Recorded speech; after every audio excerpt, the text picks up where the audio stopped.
The most rewarding thing I find is that you can ease a family's mind. You can take care of them. You have the ability to make a hectic situation calm. I mean, you have families coming in that have no clue what the medical field is or anything about it, and you have the ability to educate them and put their minds at ease and let them go home, regroup, shower, sleep, and come back rested, because the families are there to support your patients and you're there to support everyone. So I think that's the most rewarding part of it. No, I knew once I finished LPN school that this was it. I didn't have any regrets. I was making very good money. And cosmetology became more of a passion or like a hobby versus a career. This is my career, and I found it very young, and I love it. And the day I don't, I won't do it. But there's so many different avenues. There's so many different things you can do, and I absolutely love it. I come in with a smile, and you can tell if you've ever been in the hospital, if your family's ever been in the hospital, you can tell when your nurse really loves what they do. They bring some type of energy to your room and to your family and to the patient.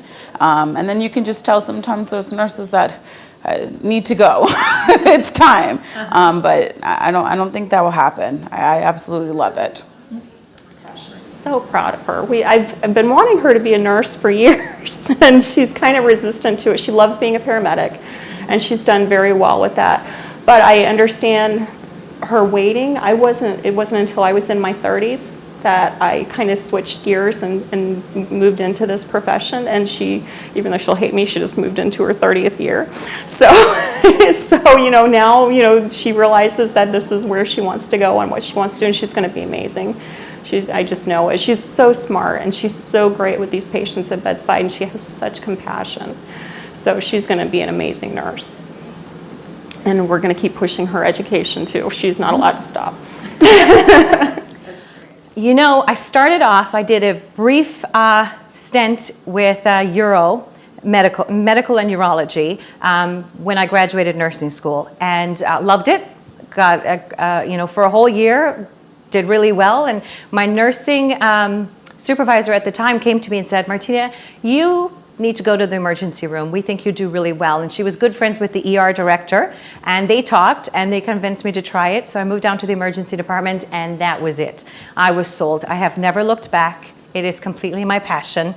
It's ER nurses are different kinds of nurses, and it's a different culture in the emergency room. When the really critical stuff happens, you are one team and you work methodically together. And, you become a work family because you depend and you rely on each other so much. ERs, it's different, it's a different staffing system, we cover each other, you think differently, you prioritize differently, it's action on the go sort of thing, and you may have come in and planned your day out one way, and stuff comes in the door and it completely turns you around, and you got to think on your feet and switch that whole plan up. And we do that, you just do that automatically as an ER nurse. I think we're type A. I think, there's some negatives, but absolutely, the positives overcome that every time. It's a great group of nurses. The most important thing I told all of my children was whatever you choose to do, be able to look back after 27 years and say, this was what I was meant to do. So do whatever your passion is to do, because you're going to be doing it every day. So absolutely love it. That was the first most important piece of advice I give them. And when they come out as nurses, what I want for them most is to understand that you have the ability to impact somebody's life every day. Every time, every interaction with every patient, you will impact their life and their story. So make it a positive one. Make a difference.